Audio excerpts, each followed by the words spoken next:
it looks like it's noon, so we're going to get started. There are a lot of community members here, and I want to take just a brief moment to welcome all of you on behalf of the faculty and staff here in Porter Hall. I'm Benita Brink, I'm the chair of the Biology and Earth Sciences Department, and we're excited to have Dr. Grant Orvis here to speak with us today. Dr. Orvis has a bachelor's degree from Arizona State University, and he earned his PhD in genetics and reproductive biology from the University of Texas in Houston. He's also the founder of the Colorado Hemp Cooperative, and so today he's going to tell us a little bit about that and about his work in the field of hemp research. So, welcome, Dr. Orvis.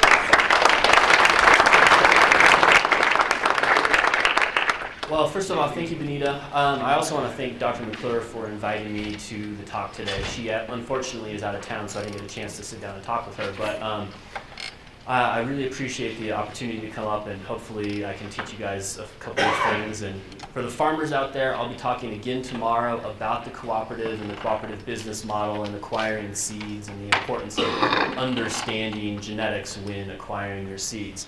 But for the purposes of today's talk, we're not going to talk about a cooperative, we're going to talk about genetics, and I'll try to not to talk about too complicated of genetics, but it's going to be a little complicated. So as you know, genotypes, phenotypes, chemotypes. A genotype is what your genetics say. Your phenotype is what you physically see, and in the case of cannabis, the chemotype is THC percentages, CBD percentages, or the terpene percentages. But when it comes to cannabis, really the major question is, what's the difference between industrial hemp? What is hemp, and how does it differ from marijuana? Those are two very, very important questions, especially when it comes to industrial hemp. Well, when it comes to the law is just arbitrary. So there's this arbitrary definition of 0.3% THC. If when the plant is tested, it's under 0.3% THC, it can be called industrial hemp. If it's above 0.3%, it is qualified as marijuana. And that, of course, is due to THC expression. So the basic production of cannabinoids, the secondary metabolites in cannabis, are THC and CBD. There are lots of others, but the two most important ones are THC and CBD. Now, the most important thing to remember about these guys is they're secondary metabolites, meaning they're not necessary for the plant's immediate existence, they're necessary for its secondary existence, i.e. for helping in the next generation. So what THC, CBD, the different terpenes do is they're protective for the plant. They're protective for the developing embryo and the developing oocyte from UV light, from pests, from other environmental conditions, with the end goal being that a pollen can fertilize an oocyte and an embryo can develop. You can have a seed, and that seed can go on into the next generation and keep the species alive. But when it comes to THC and CBD, it's not just THC and CBD. It's actually an incredibly complicated pathway. And this is just part of the pathway. It doesn't really matter what the words say down here, but they're delta 8 THC, delta 9 THC, CBN, and CBD. There's actually about 20 steps in this process. To get to the end result of THC or CBD, there's about 20 steps that lead up to that, with a precursor step being CBG, and in my opinion, CBC, although that hasn't been determined as of yet. So again, going back to THC and CBD, they're all expressed in what is called the trichome. So if you want to talk about the basic anatomy of a trichome, you have the bract layer of the leaf that these epidermal and hypodermal cells, so the hypodermal cells are in the middle, the epidermal cells are along the outside, they grow up to a point and they have this basal cell that sits on top. That basal cell is sort of a supportive cell for these stipe cells, which support the secretory cells, and of course the secretory cells. And what those cells do is they create this cuticle around the trichome and release the secondary metabolites into that cuticle. So this is where you would find the THC, CBD, and any of the other terpenes. And if you look at really kind of an up-close picture of trichomes, you can see this here. So you can see the purple cells that you see are actually these hypodermal cells. And what's really interesting about that is the genetics of how you get purple expressed in cannabis. That's kind of beyond the scope of this talk, but that is very interesting. And you can see the epithelial cells growing up, and then the actual cuticle with all the THC molecules. So this is a picture of marijuana. So this is only THC that you'll find in the cuticles. There won't be any CBD in those cuticles. But that's sort of the basic anatomy of trichome. So when you're talking about cannabis, the most important thing to remember is the fact that you have the CBD and the THCs, and they're all expressed within those trichomes. So let's get back to marijuana versus hemp. We know that there's this arbitrary definition, 0.3%. But is there an actual genetic difference? Can we define industrial hemp versus marijuana at a genetic level? In 2006, a Japanese group said absolutely yes. What they did was they went ahead and they took some marijuana varieties and they took some hemp varieties and they sequenced the THC synthase gene. And what they found is in every single industrial hemp variety that they had mutated THC synthase genes. So the THC synthase gene is non-functional. And in marijuana, you have a functional THC synthase gene, and it's actually caused by what are called SNPs, single nucleotide polymorphisms. And all they are single nucleotide changes within the genetic sequence that can lead to, say, a stop codon. So rather than creating a really long protein, you create a really small protein, and that protein has no function. That's actually the case in industrial hemp. Furthermore, and finally, we're starting to get some research done at the United States level. So a paper out of University of Minnesota and a paper out of Oklahoma State over the last year and a half or so have shown that, one, there's been these gene duplication events. So the original hypothesis, and probably the way that it occurred on an evolutionary level, was cannabis started out as one gene with multiple alleles, kind of like your ABO blood types. So it's one gene, but it has a THC synthase version and a CBD synthase version. Then you had a gene duplication event that occurred. So now we have a THC synthase gene and a CBD synthase gene. This is what actually George Weiblen discovered last year.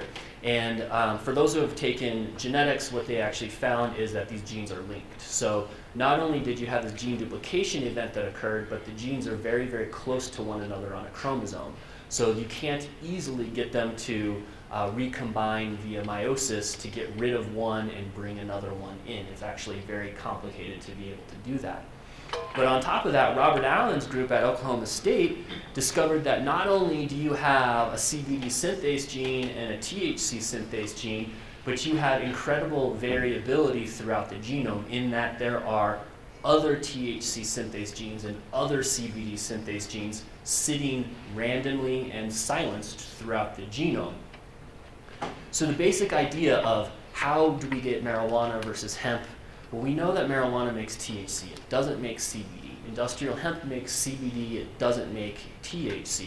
The reason why that is what George Weiblen found was industrial hemp has a functional CBD synthase. It has a non-functional THC synthase. So that's how you get CBD and you don't get THC. Marijuana is the opposite. It has a functional THC synthase, a non-functional CBD synthase. So the original idea where it's just one gene, multiple alleles makes the genetics incredibly easy to deal with, like insanely easy to deal with. Added on to a gene duplication, and now we have all these silenced genes, you're looking at the possibility of all sorts of ways that you can induce THC synthase to be turned on in an industrial hemp plant and make marijuana from truly industrial hemp varieties. Now, granted, there hasn't been any research showing this as of yet, at least published research, but I'll show a little bit of preliminary data today. So essentially what we've learned is gene duplication events have occurred over time and increased the overall number of synthase genes. So not only do we have two different types, but now we have all these other ones sitting throughout the chromosomes, throughout the genome on various chromosomes. But I'm going to talk more about that a little bit later. So let's just talk about genetics and how it determines a phenotype. So genetics say what you have, phenotypes are what you see. So you can have genetics that make purple stems, or you can have genetics that make green stems. You can have genetics that make really thin leaves, or genetics that make thicker, fatter leaves. And granted, these are all just my industrial hemp varieties. I don't have any pictures of marijuana, but true, like indica marijuana leaves get twice as big as the ones that you see up here, like big, fat leaves. You can also get variability in genetics when it comes to seed size. These are just 4 different varieties that I've been growing, with that being the most feral of the genetics. So they're the smallest seeds with the darkest color, so when they fall, it's harder for mice and birds to go and find them, versus more domesticated varieties where you have really large seeds that are full of all of the oils, and they're light in color, so a bird or mouse could easily pick that up. But that's our domesticated version of developing genetics over time. This year I've actually learned about something completely different that throws a whole nother wrench into the yield factor when it comes to industrial hemp, and it's this abscission zone. So where the seed actually connects to the mother plant, kind of like an umbilical cord connects the baby to its mother, you can see what's called the abscission zone right there, and it's just this little circle right here, right there, and right there, and that's that connection. The more surface area, so the larger that abscission zone, the more surface area the seed will have, and the seed will stay in the pod longer. So the smaller the abscission zone, the easier it is for the seed to fall out, which is why you can see in this feral variety that abscission zone is rather small. And actually, I think if you kind of look at them, the abscission zones in all of these look to be relatively the same to me. This throws, like I said, it throws a wrench in the system, because not only do you have to, as a farmer, understand when you want to harvest, like how mature do I want my seeds to be when I harvest, but also when are my seeds going to be falling out. So I can maybe go tell all of my seeds are 90% mature, but I've lost 40% of my seeds because they've all fallen out, versus I have 40% maturity seeds with 60% immature, and I can harvest that and collect those mature seeds. So it's going to be an interesting research and development process over the next couple of years how we develop this. And a good example is actually lentils. Lentils are the same way. The pods will dry and open up and seeds will fall out. And you have to know when to harvest to maximize your yield before you get all of those seeds falling out. So genetics also determines sex. You can have 2 different varieties. You have the dioecious or the monoecious varieties. So the dioecious varieties are straight male versus female sexes. And in this case, here's a male. These are the male flowers developing early, and then you can see when the male flower has opened up here, and you can see the little pollen sacs hanging off. And a bump of this plant or a little wave of wind will blow this pollen everywhere. You can also get the females, where you see the little hairs from the females coming up at the nodes. And what these are, those are the ones that catch the pollen and then induce the pollination and development of the embryo. On top of that, you can also have what's called an intersex variety. So hermaphrodites are individuals that are capable of both functional ovotestes. So let's use mammals, ovotestes. So they have functional ovaries and functional testes. But at the same time, you don't have variability between the hermaphrodite. It's like 50% testes, 50% oocytes. In cannabis, you can have varying degrees of male versus female. So you can have 10% male flower to 90% female flower, or 90% male flower to 10% female flower. And in this case, this plant is actually about a 50-50. 50% male flowers, 50% female flowers.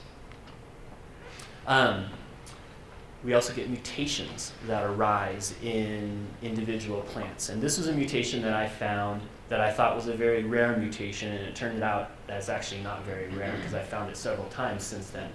But what it is cannabis is a dicot. So you have monocots and dicots. Monocots have 1 cotyledon that come out. Dicots have 2 cotyledons that come out. And the cotyledons, for anyone who doesn't know, are the first leaves that come out on each seed. Now what I found was this random mutation in which I call it a trilateral branching, in which 3 cotyledons came out and then 3 leaves came out at every step beyond that. And I really wanted to get into kind of more information about this plant. So we know that the mutation occurred in the apical meristem. So apical meristem, when the plant is growing, when it comes out of the seed, the very growing tip is the shoot apical meristem. the very growing tip of the root is the root apical meristem, and the apical meristem are the most stem of adult cells. So if you want to talk about embryonic stem cells versus adult stem cells, the apical meristem are the adult stem cells for the cannabis plant. So I wanted to get into this question. Will we see this mutation that occurs in the apical meristem? Will it continue to exist in node cells and their somatic descendants? So what I did was I went ahead and I topped this plant, as you can see here. So we get 3 leaves that are coming out. So I went ahead and topped this plant, and my question was, when I get new branches that come out of each node, will those branches have 3 leaves at each node or just 2 leaves at each node? So I did actually get 3 branches that came out, and interestingly enough, the answer was no, you don't get 3 leaves. You just get 2 leaves, but not in the way that I would have expected to get 2 leaves. So when I topped and I had that first branch, those first 3 branches that came out right here, those first 3 branches, the first node that came out from each one of those branches had 2 leaves, but rather than those leaves being 180 degrees apart from one another, like this leaf, they were like this leaf with 120 degrees and 240 degrees between them. So it was like the plant thought it was making 3 leaves, but it only made 2 leaves instead. When you go to the second or the third node at the top branch, now they're at 180 degrees apart from one another, but the nodes are actually separated. So rather than the nodes being right next to each other, they're up on a branch. And when you go down to a lower branch at that first node, it actually completely resolved the mutation so that you have 2 leaves at each node, and those leaves are 180 degrees apart from one another. I have since my field that I planted this year, I found 2 plants that had the trilateral branching. And by the 4th node, they actually resolved themselves. So 5th node, 6th node, 7th node, they no longer had 3 leaves at each node. They only had 2 leaves at each node. So really what I'm able to kind of conclude from this is something that doesn't happen in mammalian genetics in any fashion.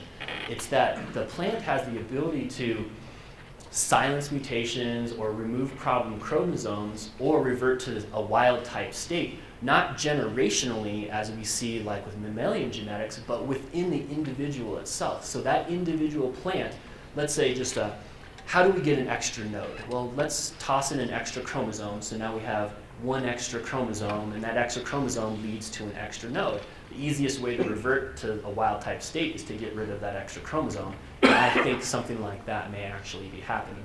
Now, of course, I need to do a lot more research and development on that, but that's just a hypothesis, and it is a testable hypothesis. So let's get to the most important part about hemp. THC concentration and the ability to become marijuana. So how can you increase THC concentration and get hemp to test hot, i.e. how can you make marijuana? So if we remember from the Kojomo paper, the Japanese paper, we have all sorts of different variations in the alleles. So we have functional THC synthase genes, we have non-functional THC synthase genes, and we have combinations in between. So let's use these 6 alleles as an example. So this green one makes 0.2% THC, and this is just random, just a random hypothesis. The orange one makes 0.3, the yellow one makes 0.4, and we have these marijuana ones. We won't really worry about the marijuana ones in the end, but go back to the gene duplication events, and we have a couple of extra genes that are sitting around in the genome. We won't worry about the marijuana, we'll only worry about the industrial hemp. So we have these 3 chromosomes that have these different alleles on them, and these alleles equal that THC concentration. So of course everybody knows that within the genome we have 2 chromosomes, so it's not just 1, we have to have 2 chromosomes. So we have this variety of hemp that has 0.8%, this variety that has 0.18% and 0.16%. So that's all fine and dandy, and we can do some crosses, and chances are those are all going to stay below 0.3% THC. Well, let's throw another curveball into the mix from the Robert Allen paper and say, we actually do have some other THC synthase genes that are sitting randomly in the chromosome that are functional or are not functional. In this case, let's just say that these ones are functional. So we have these THC concentrations here, and for the purposes of let's just make it easy, I'm only going to worry about these bottom two right here. So let's start crossing these bottom two and see what happens. Now, of course, the genetics that I'm going to show you, I'm only going to show you a small portion of them. The combinations of chromosomes that we can get are actually there's a lot more than what I'm going to show you, but I'm going to show you the ones that are important. So let's go to an F1 generation where we cross that and we get 0.24%, 0.24% again. An F2 generation, we get a little bit higher. We're at 0.27%, 0.26% here. By the F3 generation, now we've made a marijuana plant. So this variety right here is 0.3%. Even though nobody could ever possibly get high from that, that would classify as marijuana, and you would not be able to grow that in the state of Colorado. And on top of that, if the CDA were to come and test, and you test at 0.3%, you are no longer able to even utilize those plants. So those plants have to be destroyed, the seeds have to be destroyed, and whatever the farmer put in as an initial investment, he's getting $0 out of it in the end, which of course is a bad thing. But let's do just one more cross, and we're in F3 generation. F3 generation CDA did not test, and now we're in the F4 generation. We have all of these plants that are pretty much hot, 0.32%, 0.3% here, and 0.29% here. What this is really telling us is this hypothesis suggests that we can very easily go from real industrial hemp plants that classify as industrial hemp, and through improper breeding techniques, induce marijuana to be developed and essentially hurt farmers who are spending all this money to buy all of these seeds. And I know this is a fact because most of the people, about 50% of the people I've talked to on the Western Slope, are testing hot this year. Anywhere between 0.6% to one guy said they tested at 1.5% THC. And of course, in the end, they can't utilize any of those products, so they just lost all of the money that they went ahead and put in there. So hybridization of genetics most certainly can increase THC concentration. We have pretty much proven this without doing the actual genetics of it based on how many people have been testing hot over the last 2 to 3 years. So let's talk about my favorite scientist, Barbara McClintock. Barbara McClintock is the only woman to hold an unshared Nobel Prize in physiology or medicine for the discovery of transpositions and transposons.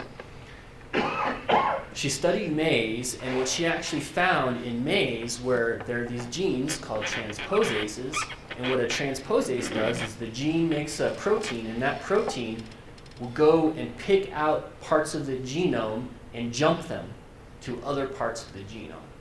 So you can take a gene that is sitting silenced in the genome, let's say there's epigenetics that are occurring, or it doesn't have the necessary like Kozak consensus sequence or transcription factor elements to induce the gene to be expressed. You can jump that gene into another gene, and now you have a gene that is being expressed. So how does this apply to cannabis? I did that experiment unintentionally last year. So here's a field, one of my fields last year. I only had 12 females growing out at this field last year with 3 males. Kind of hard to see, but there's one male there, there's another male in here, and another male there. But if you look kind of closely in this area, you can see a lot of these yellowing leaves. That's from a plant who died very early. So these pictures were taken in August. By September 1st, that plant had completely died. She turned really, really yellow. She was expressing anthocyanins, so she turned purple. All of the stalk turned purple as well. And the other plants went until October. I think I harvested on September 29th. And she died very, very early. Now, what everybody has been doing when it comes to developing their industrial hemp varieties is they would go ahead and take all 12 of those plants in I had like 50,000 seeds between those 12 plants, and plant all 50,000 seeds next year and grow those out next year and then do it again next year. Me being kind of really OCD about stuff, I said, no way am I going to do that. I'm going to test each individual plant first. So what I did was I grew out females from each individual plant, and I tested them for THC and CBD concentration. And what I found was I made marijuana. So if you look at the parental generation, this female right here, that's her cannabinoid concentration, 5.6% CBD, non-detectable levels of THC. But the seeds from that plant now only express 0.3% CBD and 0.7% THC. So these were plants that I only flowered for 4 weeks. Had I flowered those for their full 8-week to 10-week maturity level, they would have been at 3 to 4% THC. So not only did I make marijuana, but I made like a really decent, strong amount of marijuana. Now, let's go back to what farmers were doing before. Had I taken all of those seeds, those 50,000 seeds, and planted them out this year and got this tested, I would have had a little bit of THC, but the other plants are still only CBD, no THC. So what we would see is probably 5-6% CBD with like 0.02% THC. But if I do that next generation, that's going to go up a little bit more. If I do that the next generation, it's going to go up a little bit more. And the reason why that is go back to their secondary metabolites. They're necessary for the plant's secondary existence. So if this genetic transposition, I call it a transposition event. I have no proof that it's a transposition event, which is my hypothesis for now. If this transposition event resulted in this type of marijuana now, it would take 3-4 generations, and then all of those seeds would now have a little bit of THC, and I might have 50 to 100 acres that I've now put $10 to $15 to $20,000 of investment in, and then I totally screwed myself over because I wasn't paying good enough attention to those genetics to begin with. So it's kind of this caveat with, thanks Robert Allen for showing this, but it's a major caveat in really being able to develop true industrial hemp varieties that we can grow on a large scale, not only in Colorado, but ideally throughout the country. So moving forward with this, what we really need is research and development. Conveniently enough, the state legislature allowed for this back after Amendment 64 passed. So these two laws within Title 35, Article 61, which is the industrial hemp variety, it actually set up a grant program through the Department of Agriculture so that the Department of Agriculture can actually administer a grant program to fund research and development at the university level.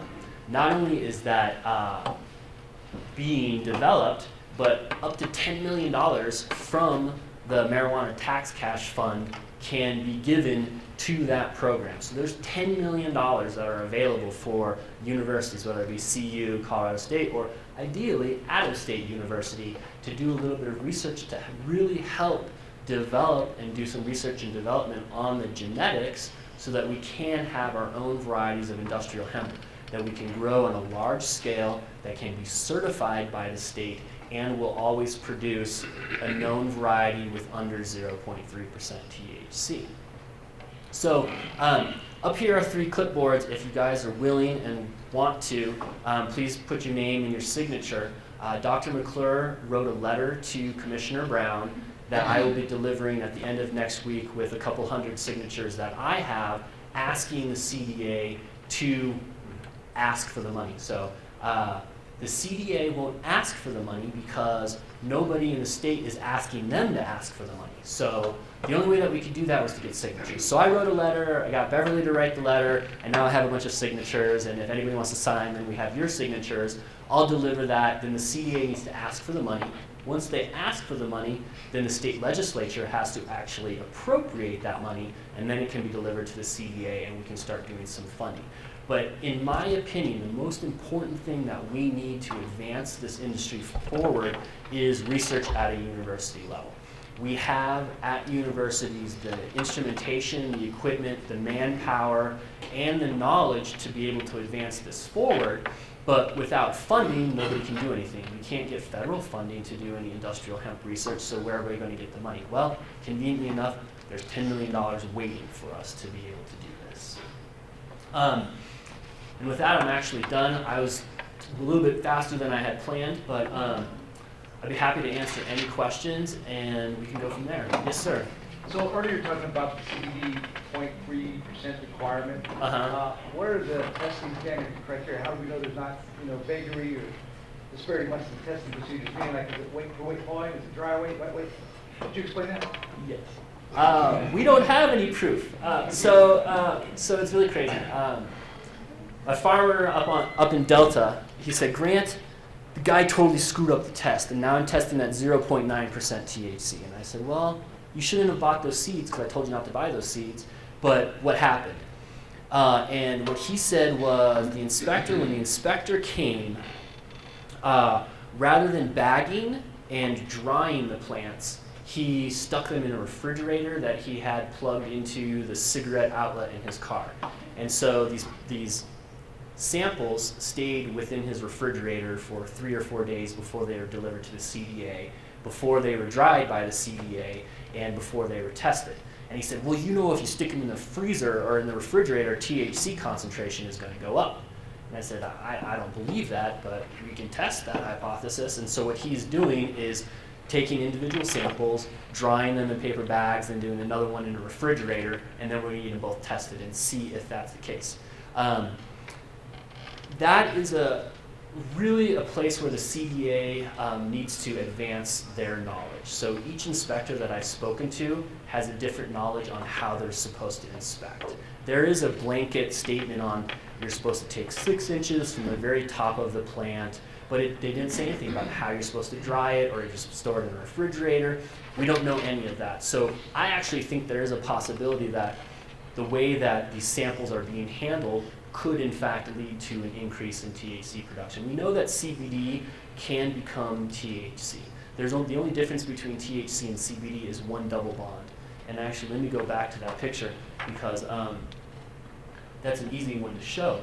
The only difference is this part right here and that double bond right there. So there's an extra, one extra carbon and a couple extra hydrogens in THC and just that extra double bond in the CBD. That's the only difference between those two.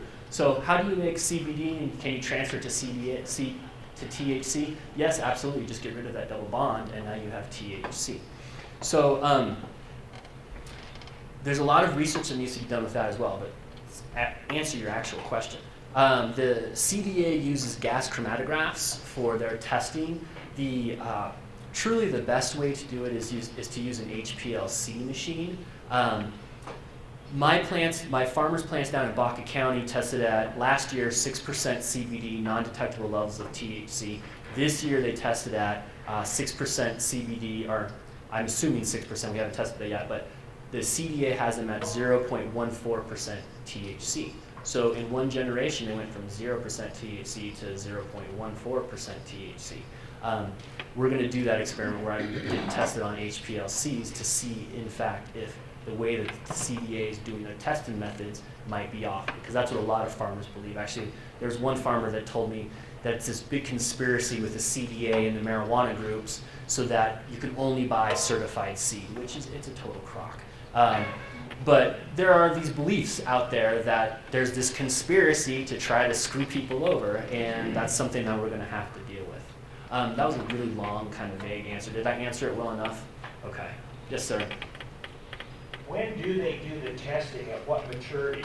That is a great question, and I wish I had I will tell you what my proposed answer is. My proposed answer is at the full maturity of the flower. The way that the rules and regulations are written by the CDA is dependent upon when you set your time to harvest. So I didn't mention this at all, but let's talk about high CBD hemp. So if you remember the Stanley brothers and Charlotte's Web, Joel and Jared Stanley said, oh, you know what we did was we bred up the CBD and we bred down the THC. And that's true, but what they really did was they took an industrial hemp plant that only made CBD and crossed it to a marijuana plant. And then they started doing back crosses and tried to get rid of that THC synthase gene. And I think if you do a back cross of probably 20 generations, you can unlink those genes and get it so that you have a high expressing CBD synthase with non-functional THC synthase.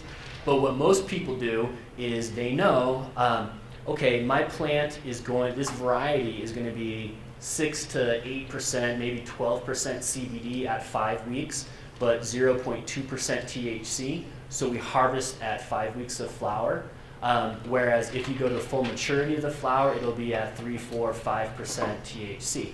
I've butted heads with Dwayne Sinning at the CDA for a year and a half about this, and we'll see what happens. Ideally, I would like it to be full maturity of the flower, but now it's only limited to based on when you file your harvest report. I have 100 more. Let's go Karen first, and then I have a that. bunch of questions. Go Karen. Okay. First, I've seen plants that have what I call apical meristem caterpillars. Like actual bugs? The buds, well, it's actually the tip of the plant starts to form a very strange, it flattens out and it gets fuzzy, so I call it a caterpillar. During veg or flower? In veg. Okay. And I suppose that's genetic somehow. Oh yeah. It was about 10% of the plants. Do you have any?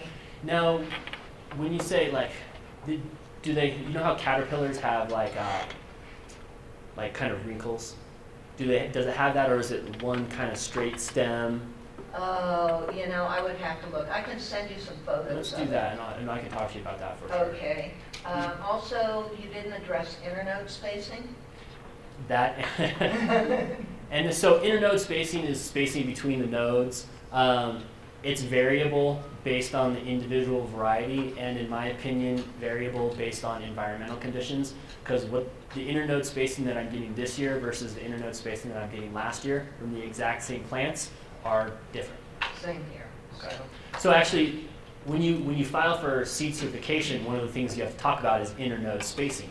But if internode spacing is variable based on environmental conditions, then you're never going to be able to address that properly. Okay. The other thing, I looked at those photos that you put up of your trilateral, and the leaflets appeared to have 6 leaflets rather than an odd number of leaflets, at least on the one picture. And I wondered if that were actually, yeah, that one there. Or is that, did I miss that little one down there? 5, 6, 7. I did miss one. Okay, never mind on that question then. Because I was thinking that, well, maybe it's still exhibiting that trilateral thing Right. if it's a multiple of 3. Okay. So that was just my thought there. And then the other thing, could you give me the name of that Robert Allen article? Yeah. Genetic variability in CBD synthase, something like that. CBD THC synthase. Is that on PubMed? Complex variability within the, yeah, it's on PubMed. Okay, And if you can't find it, just let me know. Okay. And I have it as a PDF, so I can. okay, thank you. You're welcome. Yes, sir. Let's go to some of yours. Can the environment have, like, during the growing season, have an effect on your THC levels? So that's another one that we think yes. I haven't performed those experiments yet. So what you really need to be able to do to perform that experiment is take clones of the exact same plant and then put them in different environmental conditions and then test THC based on those environmental conditions. I don't have the means to do that, but Veronica Carpio and I have talked a lot about that, and we both believe the answer to that is yes. We just don't have the proof to show that yet. Go ahead. Okay. Right, as today the market, what is the seed the biggest part of the market, or is fiber growing at all? Well, so the biggest market right now is seed, but at the same time, a lot of seeds that people bought this year, they can't even do anything with because those varieties all tested hot. So the limiting factor most certainly is viable, trustworthy seeds. That's where, so I won't sell anybody seeds because I have no guarantee whatsoever that if they grow for 4 generations, they're still going to be industrial hemp. But what I do is through the Colorado Hemp Cooperative, I give farmers seeds for free, and then we together develop the varieties. But yeah, the limiting factor most certainly is quality seeds of trustworthy varieties. And processing plants, there's Pure Vision, which is down in Fort Lupton. They're ready to go. They have started processing stalks, and they started making paper recently as well. So that is all there. And then there's a guy named Matt Brookholtz who runs a company called, I don't remember, they're hemp processing. He processes seeds into hold seeds and hemp seed oil. So they are there. It's just really what people are looking for. So if you pay $45 a pound for seeds, and then you get enough seeds that are under 0.3%, are you going to sell those seeds for their true value, which is about 90 cents a pound, to a processor? The answer currently is no, nobody is doing that. But what Matt is doing is he is processing seeds for people, so they can pay him and he'll process the seeds and then give the oil or the hold seeds when they're all said and done. But again, a perfect example is, let's look at Canada. Canada started, and there was this company came in, we're going to be the processor for Canada. And by year 4, when there was enough seeds to actually process a large quantity, that company no longer had any money. So they couldn't buy seeds from all the farmers. So the farmers sat on hundreds of thousands of pounds of seeds for like 2 or 3 years before they were able to start getting a processing plant going again. And it really took 12 years before the Canadian industry got to a point where it was a functional economy. So understanding how they failed early on, if we make sure we don't do that in the state of Colorado, we could probably cut that down. We're still looking at 6 or so years before, once we have good quality genetics, we're still looking at probably 6 or so years before we have a highly functional economy. Yes, sir. Is there so far any problem with cross-contamination, say with like alfalfa fields? Or? No, so the same way where, like let's lose lions and tigers, right? They're different species. They could potentially cross-pollinate and get offspring. You won't have that with like alfalfa. Alfalfa, if I remember, is like 32 chromosomes or something like that, and cannabis is only 20 chromosomes. What really matters is the number of chromosomes when you cross. So you won't have that problem. I could see if maybe there was another 20 chromosome plant out there that maybe you could get that. But the real cross-pollination problem is with marijuana. So anybody that's growing hemp will cross-pollinate marijuana that's within a mile to 3 miles potentially. So legally, you can grow within a field of, other productive. Yeah, so you could grow like alfalfa and hemp side by side. In Canada, they found that when you grow winter wheat after industrial hemp, you get a 10% higher yield of the wheat because of the biomass that the hemp leaves in the ground. Yes, sir. So, in your talk, you seem to indicate that eventually all industrial hemp becomes marijuana. Oh, so understand the genetics and understand. So yes, that is the potential. Where I actually think I have a huge advantage is because I really understand the stuff. All you really have to do is understand the genes that you have and then breed those genes out, right? So if we know we have on our chromosome a functional CBD synthase and a non-functional THC synthase, but we have 3 other THC synthases that are possibly functional sitting on other chromosomes, then all we have to do is know the sequence, do the genotyping for those in each generation, and we can breed those silenced genes out. So in the wild, is industrial hemp exist in the wild, or is it possible to become marijuana? I don't know the answer to that. I would say yes, but I don't know. Okay. Yes, sir. You brought up the whole certified seed thing. Do you see the industry having a voluntary moving towards that direction, especially if there's work done on recombinant inbred lines? A seed certification program is a very, very good thing because what a seed certification program does is it provides trustworthy seeds to farmers. Is a seed certification program necessary? The answer is absolutely not, and the perfect example of how it's not is Monsanto. Monsanto certifies none of their seeds, and they're the largest seed company in the world. when you do things like create a GMO, like so Benita and I were talking about, there's a system called CRISPR that allows you to do genetic recombination. So how else can we get rid of those genes? Let's knock them out with the CRISPR system. In that case, you're going to patent that plant and patent that line, and there's no need after that to ever worry about a seed certification program because you have a patent on it, which is better than a certification. In the end, yes, it'll be advantageous for farmers to buy certified seed, and truly like legitimate farmers who have been farming for a long time and really want to get involved will look to certified seed to put into their rotation.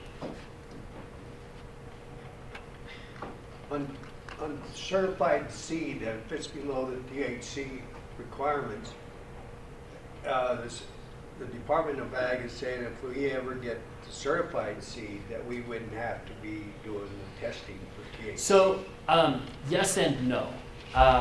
Yes, that you, Alfonso, will not have to worry about paying for testing, but no, in that the CDA will test. So the way that the CDA tests is they can test up to 100% of registrants.